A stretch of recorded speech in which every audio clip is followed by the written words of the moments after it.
চলতেছে রজব মাস। এই রজব মাসে অবশ্যই 4 প্রকারের নামাজ আপনি আদায় করবেন। নবীজি সাল্লাল্লাহু আলাইহি ওয়াসাল্লাম আদায় করেছেন। এই নামাজ যদি আপনি আদায় করেন তাহলে প্রতিদিন একটি কবুল হজের সওয়াব পেয়ে যাবেন। আল্লাহু আকবার।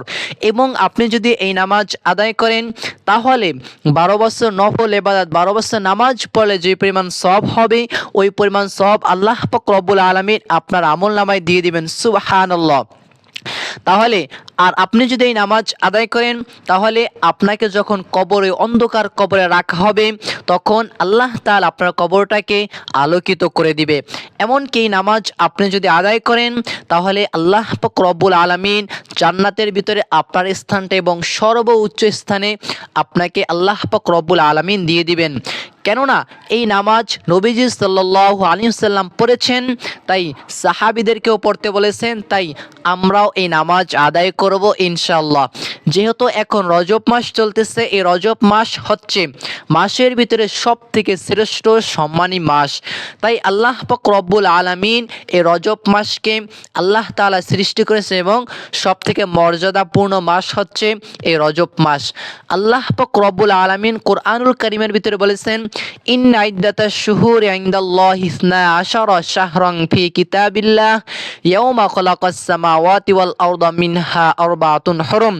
আল্লাহ পাক রব্বুল আলামিন যখন থেকে পৃথিবীকে সৃষ্টি করেছেন তারপরে আল্লাহ তাআলা মাস হিসাবে মাস গণনা করে দিয়েছেন 12টি। এই 12টি মাসের ভিতরে আল্লাহ তাআলা 4টি মাসকে হারাম মাস বলেছেন। এই 4টি মাসে কোনো যুদ্ধ, বিগ্রহ, ঝগড়া বা বাধা যত কিছু আছে দুনিয়ার ভিতরে, অন্যায় কাজ, সকল কাজকে আল্লাহ তাআলা বর্জন করতে বলেছেন। এবং কি এই মাসের ভিতরে যুদ্ধ, বিগ্রহ যাহা কিছু আছে সব কিছু আল্লাহ তাআলা হারাম করে দিয়েছেন। কেননা আল্লাহ তাআলা 4টি মাসকে সম্মান জানিয়েছেন। আর সেই 4টি মাসের ভিতরে সেই 4টি সম্মানিত মাসের ভিতরে 1 নম্বর মাস হলো এই রজব মাস। এই রজব মাসকে আল্লাহ তাআলা অনেক সম্মান জানিয়েছেন। এবং মা আয়েশা রাদিয়াল্লাহু তাআলা আনহা থেকে বর্ণিত, তিনি বলেছেন, যখন আমরা নবীজি সাল্লাল্লাহু আলাইহি ওয়াসাল্লামের ইবাদতের তার যে ইবাদত করার যে আগ্রহ, তার যে ইবাদতের গতি দেখে আমরা বুঝতে পারতাম যে রমজান হয়তো চলে এসেছে এবং রজব মাস চলতেছে। নবীজি সাল্লাল্লাহু আলাইহি ওয়াসাল্লাম এই রজব মাসে তিনি 10টা রোজা রাখতেন। তারপরে শাবান মাসে তিনি 20টা রোজা রাখতেন। তারপরে রমজান মাসে পুরো 30টা রোজাই রেখে দিতেন, কোনো কোনো বর্ণনায় পাওয়া যায়। তাহলে সেই 4 প্রকারের নামাজ কি আমি ইনশাআল্লাহ বলে দিব। নিয়ত কিভাবে করবেন, কোন কোন সূরা দিয়ে পড়বেন, কোনো সমস্যা নেই। একদম A to Z শুরু থেকে শেষ পর্যন্ত সর্ব নিয়মকানুন সবগুলো আমি আপনাদেরকে জানিয়ে দেব, শিখিয়ে দেব ইনশাআল্লাহ। প্রিয়দিনী ভাই ও বোনেরা, আল্লাহ পাক রব্বুল আলামিন আমাদেরকে সৃষ্টি করেছেন। আল্লাহ তাআলাই বলেছেন, ওয়ামা খলাকতুল জিন্না ওয়াল ইনসা ইল্লা লিয়াবুদুন। আল্লাহ তাআলা বলেছেন, আমি মানুষ এবং জিন জাতিকে সৃষ্টি করেছি একমাত্র আমার ইবাদত করার জন্য। তাই আমি বলবো, যারা অনেক অভাব অনটনের ভিতরে আছেন, এই 4 প্রকার নামাজ পড়ুন। আল্লাহ তাআলা আপনাকে অভাব অনটন, দুঃখ কষ্ট যাহাই কিছু হোক না কেন, অনেক ঋণ নিয়ে আছেন, আল্লাহ তাআলা এই সকল দুনিয়াবি যত চিন্তা চেতনা থেকে আল্লাহ তাআলা মুক্তি দেবেন। ঋণগ্রস্ত থাকলে ঋণ দেওয়ার ব্যবস্থা করে দিবেন। এমনকি আল্লাহ তাআলা আপনাকে দুনিয়ার ভিতরে সুখ শান্তিময় জীবন যাপন করার তৌফিক দান করবেন, সুখ শান্তিময় জীবন দিয়ে দেবেন ইনশাআল্লাহ। তাহলে প্রিয়দিনী ভাই ও বোনেরা, এই 4 প্রকার নামাজ নবীজি সাল্লাল্লাহু আলাইহি ওয়াসাল্লাম পড়েছেন। কেন রজব মাস আসলে নবীজি সাল্লাল্লাহু আলাইহি ওয়াসাল্লাম নফল নামাজ, নফল ইবাদত বেশি বেশি করে করতেন। ফরজ তো তিনি সবসময়, ফরজ নামাজ, ফরজ হুকুম তো মানতেনই, তারপরে তিনি সব থেকে বেশি এই নফল নামাজ আদায় করতেন। তাহলে আপনি 1 নম্বরে যে নামাজের কথা আমি বলে দিব, সেই নামাজটি হলো যখন ফজরের নামাজ আমরা আদায় করি, তারপরে সূর্য ওঠার 20 থেকে 25 মিনিট পর আপনি ইশরাকের নামাজ আদায় করতে পারেন। কেননা হাদিসের ভিতরে এসেছে, যে ব্যক্তি ইশরাকের নামাজ আদায় করবে আপনি 2 রাকাত, 4 রাকাত, 6 রাকাত আদায় করতে পারেন আপনার যত মনে চায়। তবে আমি বলবো আপনি সর্বনিম্ন কম হলেও 2 রাকাত নামাজ আদায় করবেন, ইশরাকের নামাজ আদায় করবেন। এইভাবে করে নিয়ত করবেন, আমি কিবলামুখী হয়ে আল্লাহ তাআলা রাজি খুশির জন্য 2 রাকাত ইশরাকের নামাজ আদায় করতেছি, আল্লাহু আকবার। এইভাবে করে নিয়ত করলে আপনার নিয়ত হবে। এমনকি হাদিসের ভিতরে এসেছে, যে ব্যক্তি ইশরাকের নামাজ আদায় করবে তাকে আল্লাহ তাআলা তার আমলনামায় একটি কবুল হজের সওয়াব দিয়ে দিবেন। সুবহানাল্লাহ। কেননা আল্লাহ পাক রব্বুল আলামিন যদি আমাদের আমলনামায় একটি কবুল হজের সওয়াব মাত্র 2 রাকাত নফল নামাজের বিনিময় দিয়ে দেন, তাহলে তো আলহামদুলিল্লাহ, প্রশংসা আল্লাহ তাআলার করা লাগবে। কেননা এখন এই সময় 2025 সালে দাঁড়িয়ে এই সময় একটি কবুল হজ, যেটা বড় হজ করতে প্রায় 6 থেকে 7-8 লাখ টাকার মতো প্রয়োজন। যেহেতু আল্লাহ তাআলা আমাদেরকে সুযোগ দিয়েছেন, তাই একটি আমল করবেন যে ইশরাকের 2 রাকাত নামাজ আদায় করবেন। সর্বনিম্ন হলো 2 রাকাত, বেশি পারলে 4 রাকাত পর্যন্ত আদায় করবেন। কেননা এই ইশরাকের নামাজ আদায় করলে আল্লাহ তাআলা একটি কবুল হজের, বড় হজের সওয়াব তো দান করবেনই, বিনিময় একটি ছোট হজ, একটি বড় কবুল হজ এবং একটি ছোট কবুল হজ, আমরা বলি হজ আর একটা হচ্ছে উমরা, এই 2টা হজেরই সওয়াব প্রতিদিন যতদিন পড়বেন আল্লাহ তাআলা আপনার আমলনামায় সওয়াব দান করবেন। মানে কবুল 2টা, একটা বড় হজ আর একটা ছোট হজ উমরা, এই 2টা হজের সওয়াব আল্লাহ তাআলা আপনার আমলনামায় দান করবেন। সুবহানাল্লাহ। তাহলে অবশ্যই 1 নম্বরে আপনি ইশরাকের নামাজ আদায় করবেন। তারপর আমি 2য় নম্বরে যেই নামাজের কথা বলে দিব, এই নামাজটি আপনি অবশ্যই আদায় করবেন। আর এই নামাজটি আদায় করবেন কখন? যখন আমরা মাগরিবের নামাজ আদায় করি। ও যদি ইশরাকের নিয়ে আরেকটু কথা বলি, নিয়ত কীভাবে করবেন। আরবিতে নিয়ত হচ্ছে নাওয়াইতুন উসাল্লিয়া লিল্লাহি তাআলা রাকাতাই সালাতুল ইশরাকি। সুন্নাতও বলতে পারেন, নফলও বলতে পারেন, যেহেতু নবীজি বলছেন, নবীজি পড়েছেন, তাই আপনি সুন্নাতও বলতে পারেন, নফলও বলতে পারেন, তবে নফল বললেই ভালো হয়। হ্যাঁ, নাওয়াইতুন উসাল্লিয়া লিল্লাহি তাআলা রাকাতাই সালাতুল ইশরাকি নফলি সুন্নাতু রাসূলিল্লাহি তাআলা নফলি রাসূলিল্লাহি তাআলা মুতাওয়াজ্জিহান ইলা জিহাতিল কাবাতিশ শরীফাতি আল্লাহু আকবার, এভাবে নিয়ত করবেন। আর আপনি চাইলে বাংলায় নিয়ত করতে পারেন, আমি কিবলামুখী হয়ে 2 রাকাত ইশরাকের নামাজ আদায় করতেছি, আল্লাহু আকবার। এইভাবে করে এই নিয়মে নিয়ত করলে আপনার নিয়ত হয়ে যাবে ইনশাআল্লাহ। তাহলে আপনি যে কোনো সূরা দিয়ে, সূরা ফাতিহার সাথে আপনি যে কোনো অন্য কোনো সূরা দিয়ে পড়তে পারেন, কোনো সমস্যা নেই। আপনি 2 রাকাত সুন্নাত নামাজ যে নিয়মে পড়েন, শুধু নিয়তটা একটু ভিন্নভাবে করে আপনি নামাজ আদায় করতে পারেন, কোনো সমস্যা নেই। আপনি 2 রাকাত করে 4 রাকাত আদায় করে নেবেন। তাহলে আশা করি নিয়মটা জানতে পারেন। বাধ্যতামূলক কোনো সূরা নেই এই ইশরাকের নামাজের জন্য। আপনি আজকে পড়ে নামাজ চলে 3-4 দিন পরে পড়তে পারেন, আর যদি সারা জীবনে যদি নাও পড়েন তাতেও কোনো সমস্যা নেই। তারপরে আমরা 2য় নম্বরে যে নামাজটির কথা বলবো, সেই নামাজটি হলো মাগরিবের নামাজ আদায় করবেন। ফরজ 3 রাকাত পড়লেন, তারপরে সুন্নাত 2 রাকাত পড়লেন, মোট 5 রাকাত পড়লেন। তারপরে আপনি আওয়াবিনের 6 রাকাত নামাজ যদি আপনি আদায় করেন, তাহলে আল্লাহ পাক রব্বুল আলামিন 12 বছর নামাজ পড়লে যেই পরিমাণ সওয়াব হবে, যতদিন পড়বেন ততদিন পর্যন্ত 12 বছর নামাজ আদায় করলে যেই পরিমাণ সওয়াব হবে, এই পরিমাণ সওয়াব আল্লাহ পাক রব্বুল আলামিন আপনার আমলনামায় দিয়ে দিবেন। সুবহানাল্লাহ। তাহলে মাগরিবের নামাজটা আদায় করে 3 রাকাত ফরজ, 2 রাকাত সুন্নাত আদায় করলেন। আদায় করার পরে আপনি 6 রাকাত আওয়াবিন নামাজ আদায় করবেন। 2 রাকাত করে আপনি 6 রাকাত পর্যন্ত নামাজ আদায় করতে পারবেন। আর এই নামাজ কীভাবে আদায় করবেন আমি সেটা বলে দিচ্ছি। এইভাবে করে নিয়ত করবেন, আমি কিবলামুখী হয়ে 2 রাকাত আওয়াবিন নামাজ আদায় করতেছি, আল্লাহু আকবার। আর আপনি যদি আরবিতে নিয়ত করেন, এভাবে করে নিয়ত করবেন, নাওয়াইতু আন উসাল্লিয়া লিল্লাহি তাআলা রাকাতাই সালাতুল আওয়াবিন নফলি সুন্নাতু রাসূলিল্লাহি তাআলা মুতাওয়াজ্জিহান ইলা জিহাতিল কাবাতিশ শরীফাতি আল্লাহু আকবার। এইভাবে করে নিয়ত করলেও নিয়ত হয়ে যাবে। আপনি যে কোনো সূরা দিয়ে, সূরা ফাতিহার সাথে, সূরা ফিল দিয়ে, সূরা কুরাইশ দিয়ে, যে কোনো সূরা দিয়ে আপনি নামাজ আদায় করতে পারেন, কোনো সমস্যা নেই। তাহলে 2 নম্বরে আপনি এই যে আওয়াবিন নামাজ মাগরিবের পরে এই আওয়াবিন নামাজটাকে আপনি আদায় করে নেবেন। কেননা এই আওয়াবিন নামাজ আদায় করলে 12 বছর নফল ইবাদত করলে, নামাজ আদায় করলে যেই পরিমাণ সওয়াব হবে ওই পরিমাণ সওয়াব শুধু 6 রাকাত নামাজ আদায় করলে আল্লাহ পাক রব্বুল আলামিন আপনার আমলনামায় দিয়ে দিবেন। সুবহানাল্লাহ।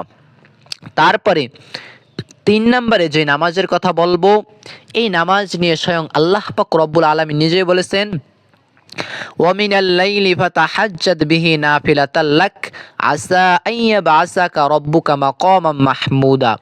আল্লাহ তাআলা বলেছেন, যখন তাহাজ্জুদের সময় হয়ে যায় তোমরা কি করো, আমার কাছে চাও, তাহলে আমি আল্লাহ তোমাদেরকে দিয়ে দেব। সুবহানাল্লাহ। নবীজি সাল্লাল্লাহু আলাইহি ওয়াসাল্লাম তাহাজ্জুদের নামাজ আদায় করতেন। তিনি 8 রাকাত নামাজ আদায় করতেন। বেশিরভাগ জায়গায় পাওয়া যায় 8 রাকাত পড়তেন, তার থেকেও বেশি কম করে আপনি পড়তে পারেন। 2 রাকাত করে 6 রাকাত 8 রাকাত আপনি পড়তে পারেন, তবে 2 রাকাত করে নফল নামাজ আদায় করতে হয়। যতগুলো নামাজের কথা বলে দিয়েছি 2 রাকাত করে আপনি আদায় করবেন।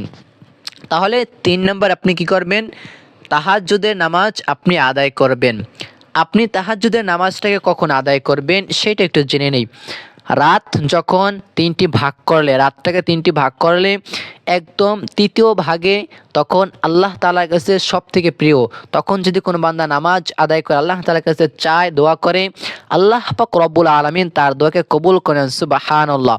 তাহলে আপনি যদি দেখা যায় শীতের সময় আপনি উঠতে পারেন না, গরমের সময় দেখা যায় আপনি তাও উঠতে পারেন না, রাত্র ছোট, তবে আপনি একটা কাজ করতে পারেন, রাতে এশা নামাজ পড়ে, সুন্নাত পড়ে, বিতরের নামাজ পড়ে আপনি 2 রাকাত করে তাহাজ্জুদ নামাজের নিয়ত করে আপনি 2-4 রাকাত তাহাজ্জুদের নামাজ আপনি আদায় করে নিতে পারেন, কোনো সমস্যা নেই। তাহলে আল্লাহ তাআলা হয়তো আপনার নামাজটাকে তাহাজ্জুদ হিসাবে কবুল করবেন ইনশাআল্লাহ। আপনি চাইলে এশার নামাজটা পড়ে সুন্নাত বেতের পরে তারপরে আপনি 2 রাকাত করে তাহাজ্জুদ নামাজ আদায় করতে পারেন। আর যদি সম্ভব হয় তাহলে অবশ্যই রাতের বেলা 3য় অংশ উঠে তখন নামাজ আদায় করবেন। আল্লাহ তাআলা ডাকতে থাকেন, হে বান্দারা তোমরা কে অনেক ঋণী আছো আমার কাছে চাও, কে অনেক অভাবে আছো আমার কাছে চাও, কার চাকরি হয় না সে আমার কাছে চাও, কার সন্তান হয় না আমার কাছে চাও, আমি আল্লাহ তাআলা দিয়ে দিব। সুবহানাল্লাহ। আল্লাহ পাক রব্বুল আলামিন বান্দাদেরকে ডাকতে থাকেন। তাহলে আপনি এই যে রাতের একদম 3য় অংশে 3য় ভাগে আপনি কি করবেন, তাহাজ্জুদ নামাজটাকে আদায় করার চেষ্টা করবেন। যেহেতু শীতের দিন, রাত্র বড় আছে, আপনি পড়তে পারেন, এতে অনেক ফজিলাত। যখন আপনাকে অন্ধকার কবরে রাখা হবে আপনাকে আমাকে, আমরা যদি তাহাজ্জুদ নামাজের আমল করি তাহলে অবশ্যই কাল অন্ধকার কবরে, হয়তো অন্ধকার কবর আমাদের কারো আজও হতে পারে, কাল হতে পারে, পরশু হতে পারে, ওই অন্ধকার কবর আমাদেরকে যখন রেখে চলে আসবে আল্লাহ পাক রব্বুল আলামিন আমাদের কবরটাকে আলোকিত করে দিবে, সুন্দর করে দিবে, নূরে নূরান্বিত করে দিবেন। সুবহানাল্লাহ। তারপরে আমরা কি করবেন, সকলেই প্রিয়দিনী ভাই ও বোনেরা, 3 নম্বরে এই যে তাহাজ্জুদ নামাজটা বলে দিলাম, এই তাহাজ্জুদ নামাজটাকে আপনি আদায় করবেন। তারপরে আমি 4 নম্বরে যে নামাজটার কথা বলে দেব, এই নামাজটি হলো তাহিয়াতুল ওযু নামাজ আদায় করবেন। নবীজি সাল্লাল্লাহু আলাইহি ওয়াসাল্লাম যখন মিরাজে গিয়েছিলেন, রজব মাসে কিন্তু শবে মেরাজ, আর এই মিরাজে নবীজি সাল্লাল্লাহু আলাইহি ওয়াসাল্লাম যখন মিরাজে গিয়েছিলেন তখন জিবরাইল আলাইহিস সালাম যখন তাকে নিয়ে যখন জান্নাতের ভিতরে গেলেন, জান্নাতে ঘুরতে গেলেন, তখন হযরত বিলাল রাদিয়াল্লাহু তাআলা আনহু তার পায়ের শব্দ শুনতে পেলেন। তিনি পায়ের শব্দ শুনতে পেলেন যে শব্দ হচ্ছে। তখন তিনি জিবরাইল আলাইহিস সালামকে জিজ্ঞাসা করলেন যে হে ভাই, জান্নাতের ভিতরে কি কেউ আছে? তখন তিনি বললেন না, জান্নাতের ভিতরে কেউ নেই। তাহলে শব্দ কিসের? তখন জিবরাইল আলাইহিস সালাম বলেছেন, ইয়া রাসূলুল্লাহ, ইয়া হাবিবাল্লাহ, এই শব্দ হচ্ছে হযরত বেলাল রাদিয়াল্লাহু তাআলা আনহু তার শব্দ, বেলালের শব্দ। তখন নবীজি আশ্চর্য হয়ে গেলেন, কিরে কারণটা কি? বেলালের পায়ের শব্দ, তাও জান্নাতের ভিতরে, যেমন তেমন কথা। তখন নবীজি সাল্লাল্লাহু আলাইহি সাল্লাম যখন মিরাজ শেষ করে যখন দুনিয়াতে এসেছেন, তখন বেলাল রাদিয়াল্লাহু তাআলা আনহু তাকে জিজ্ঞাসা করেন, হে বেলাল, তুমি এমন কি আমল করো, তখন হযরত বিলাল রাদিয়াল্লাহু তাআলা আনহু বলেছিলেন, ইয়া রাসূলুল্লাহ, ইয়া হাবিবাল্লাহ, আমি তেমন কোনো কঠিন কোনো আমল করি না, আমি কি করি, অজু করি, আর অজু করার পরে 2 রাকাত নামাজ আদায় করি, তাহিয়াতুল অজুর নামাজ। সুবহানাল্লাহ।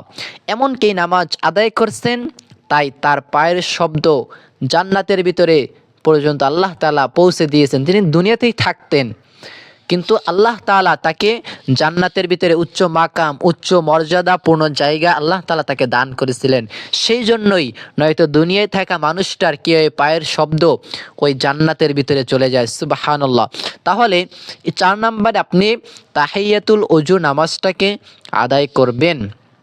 আপনি এই নিয়মে নিয়াত করবেন, নাওয়াইতু আন উসাল্লিয়া লিল্লাহি তাআলা রাকাতাই সালাতুল তাহিয়াতুল অজু নফলি সুন্নাতু রাসূলিল্লাহ তাআলা মুতাওয়াজ্জিহান ইলা জিহাতিল কাবাতি শরীফাতি আল্লাহু আকবার। আর আপনি যদি বাংলাতে নিয়াত করতে চান, এইভাবে করে নিয়াত করবেন, আমি কিবলামুখী হয়ে 2 রাকাত তাহিয়াতুল অজু নামাজ আদায় করতেছি, আল্লাহু আকবার। তাহলে আমি আশা করি জানতে পারলেন, শিখতে পারলেন, বুঝতে পারলেন যে 4টি নামাজ, যে নামাজ নবীজি পড়েছেন, কোন কোন নামাজ আপনি আদায় করবেন। তার ভিতরে 1 নাম্বার নামাজ হলো আপনি ইশরাকের নামাজ আদায় করবেন। এইভাবে করে নিয়ত করবেন, আমি কিবলামুখী হয়ে 2 রাকাত ইশরাকের নামাজ আদায় করতেছি, আল্লাহু আকবার। আপনি 2 রাকাত করে করে 4 রাকাত অথবা 6 রাকাত নামাজ আদায় করবেন, নফল নামাজ। যেহেতু ইশরাকের নামাজ, এই নামাজটাও নফল নামাজ। আপনি এইভাবে করে নিয়ত করে 2 রাকাত করে করে আপনি আদায় করবেন। যখন ফজরের পরে যখন সূর্য ওঠে তখন আপনি আদায় করতে পারেন ইশরাকের নামাজ। 1 নাম্বার ইশরাকের নামাজ আপনি আদায় করবেন।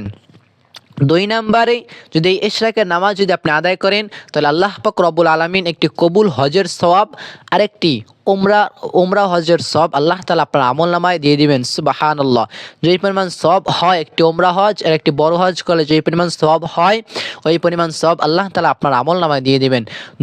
2 নম্বরে আল্লাহ পাক রব্বুল আলামিন আপনি কি করবেন, আওয়াবিন নামাজ পড়বেন। তাহলে আল্লাহ তাআলা আপনার আমল নামে 12 বছর ইবাদত করলে একাধারে যেই পরিমাণ সওয়াব হয় ওই পরিমাণ সওয়াব আল্লাহ তাআলা আপনার আমল নামায় দিয়ে দিবেন। সুবহানাল্লাহ। তারপরে আপনি 3 নম্বরে যে নামাজটা আদায় করবেন, তাহাজ্জুদের নামাজ আদায় করবেন। এই নামাজ যদি বান্দা আদায় করে, আল্লাহ তাআলা বান্দার নিকটবর্তী হয়ে যায়, বান্দার একদম কাছের মানুষ হয়ে যায়, একদম বান্দার মানে আল্লাহ তাআলার কাছে মানুষ বান্দা হয়ে যায়। আল্লাহ তাআলার এক কথায় আল্লাহ তাআলার কাছের বান্দা হয়ে যায়।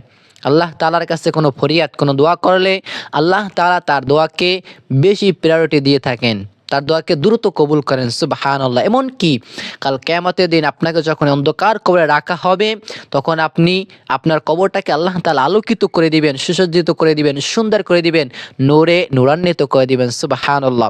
তারপরে আপনি 3 নম্বরে কি করবেন, তাহাজ্জুদের নামাজ আদায় করবেন। 4 নম্বরে আপনি আপনি তাহিয়াতুল ওযু নামাজ আদায় করবেন।